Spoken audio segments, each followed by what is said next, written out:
Dear students, ये मेरे सामने जामिया मिलिया इस्लामिया डिप्लोमा का 2023 का पेपर है। और अब बच्चों के अलीगढ़ मुस्लिम यूनिवर्सिटी के और जामिया के 11 साइंस के पेपर्स होने वाले हैं। तो मैं सोच रहा हूँ कि आप लोगों को इसके मैथ्स के क्वेश्चंस डिस्कस कर दूँ, क्योंकि हो सकता है उससे आपको कुछ आपके आने वाले एग्ज़ाम्स में हेल्प मिल जाए। तो जैसा ये हमारे पास यहाँ से मैथ्स का पार्ट शुरू हो रहा है। आपसे कह रहा है the distance of the point P45 from the x axes. तो हमसे ये कह रहा है कि भाई ये कोऑर्डिनेट ज्योमेट्री का क्वेश्चन है, चैप्टर 7 10th का। आपसे एक्स एक्सिस से ध्यान रखना बच्चे कि अगर हमारे पास कोई भी पॉइंट होता है, ये हमारी एक्स एक्सिस वाई एक्सिस है, अगर ये पॉइंट 4 5 है तो आपको पता है जब आप यहाँ परपेंडिकुलर डालेंगे तो ये डिस्टेंस 4 कहलाता है, और जब यहाँ परपेंडिकुलर डालेंगे तो ये डिस्टेंस 5 कहलाता है। तो ये 4 यहाँ आएगा और ये 5 यहाँ आएगा। तो अगर आपको इस पॉइंट से एक्स एक्सिस का डिस्टेंस ढूंढना है तो वो ये वाला कहलाता है। तो एक्स एक्सिस से डिस्टेंस हमेशा वाई कोऑर्डिनेट को कहते हैं, distance from x axis is y coordinate. तो अगर आपसे कह रहा है distance of the point from x axis तो वो वाई कोऑर्डिनेट हो जाएगा 5 आंसर। अगर इसी क्वेश्चन में आपसे पूछता कि डिस्टेंस फ्रॉम वाई एक्सिस, तो ये वाला जो डिस्टेंस है ये वाई एक्सिस से है इस पॉइंट का। तो distance from y axis is x coordinate and distance of x axis is y coordinate. तो ये ध्यान रखिएगा। फिर आपके पास जो दूसरा क्वेश्चन कह रहा है the distance between 2 - 2 - 1 x axis one of the value of x is. तो आपको पता है डिस्टेंस जो आपके पास होगा x2 - x1 का होल स्क्वायर -1 - 2 का whole square plus y2 - y1 x -+ 2 का whole square is equals to, ये हमारे पास होता है अंडर रूट में होता है फॉर्मूला, अगर आपको याद हो, under root x2 - x1 plus y2 - y1 का होल स्क्वायर। अगर इसका अंडर रूट स्क्वायर कर देंगे तो ये 36 हो जाएगा। ये हो जाएगा 3 का स्क्वायर 9, ये हो जाएगा x square +4 + 4x is equals to 36। इसे इधर लाएंगे तो 9 + 4 13, 36 माइनस करेंगे तो आपके पास आएगा एक्स स्क्वायर +4x माइनस ये हमारा आ जाएगा 23 इज इक्वल्स टू 0।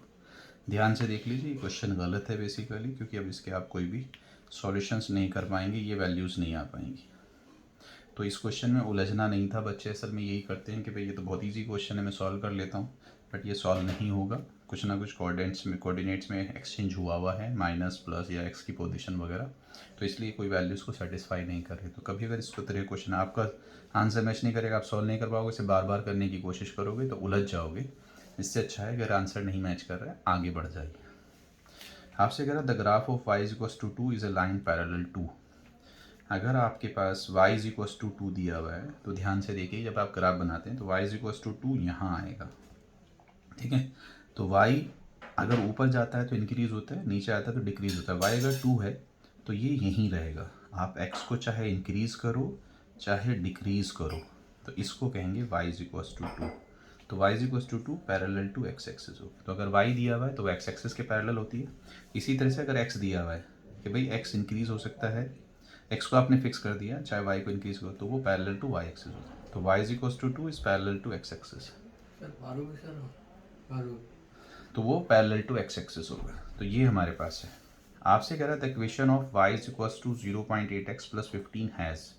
ये हमारे पास ध्यान से देख लीजिए लीनियर इक्वेशन है, 2 वेरिएबल है, ठीक है। तो लीनियर इक्वेशन इन 2 वेरिएबल, एक इक्वेशन के इनफाइनाइट मैनी सॉल्यूशंस होते हैं।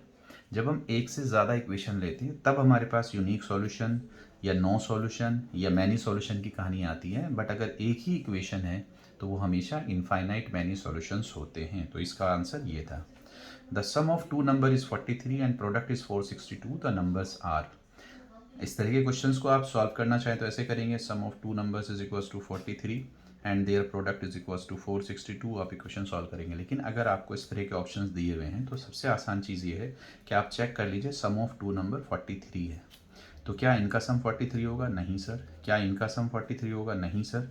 क्या इनका सम 43 होगा? नहीं सर। सिर्फ इनका सम 43 होगा।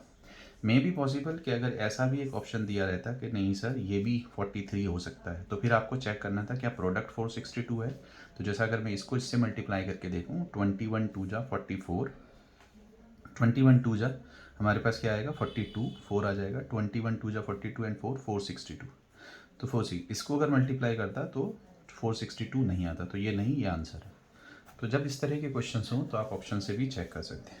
आपसे कह रहा है one of the factor of 1 + 3y² + 9y² - 1 is, तो यहाँ पे आपके पास क्या है, इस 9y² को आप 3y का होल स्क्वायर माइनस 1 का स्क्वायर कर सकते हैं, फिर ये हो जाएगा 3y + 1 एंड 3y - 1, और ये पहले से ही आपके पास 3y + 1 का स्क्वायर है। तो यहाँ से 3y + 1 आप कॉमन ले सकते हैं, तो एक फैक्टर तो यही आ गया, और यहाँ बचा 3y + 1 प्लस 3y - 1, तो ये कैंसिल हो जाएगा। तो 3y + 1 एक फैक्टर है इसका, और दूसरा हो जाएगा 6y। तो ये ऑप्शन है आपके पास। तो इसमें ध्यान रखना था, फैक्टराइजेशन करना था तो इसको a² - b² लेना था। देखिए क्वेश्चन हमारे पास ये दिया है, find the value of k for which one root of the quad equation is 6 times the other. ठीक है,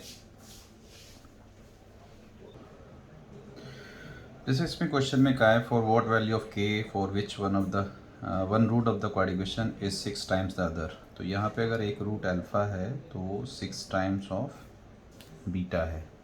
ये हमसे कह रहा है, आपको पता है alpha plus beta minus b/a होता है। तो अल्फ़ा हमारा हो गया अल्फ़ा और बीटा हमारा हो गया, अल्फ़ा को हम 6 बीटा ले सकते हैं प्लस बीटा। ठीक है, ये हमारे पास हो गया।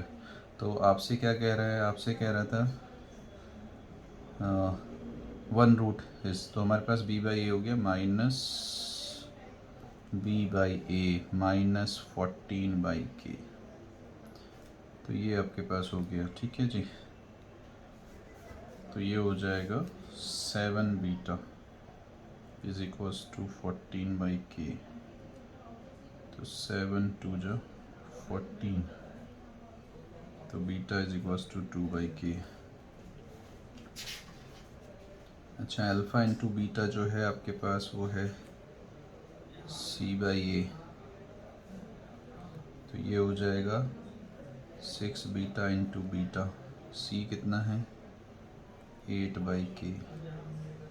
तो बीटा स्क्वायर, तो बीटा स्क्वायर कितना हो गया 4/k², 8/k। तो k से ये कैंसिल, 4 से 2, 2 से 3, तो k इज इक्वल्स टू 3। तो ये हमारे पास ऑप्शन आएगा।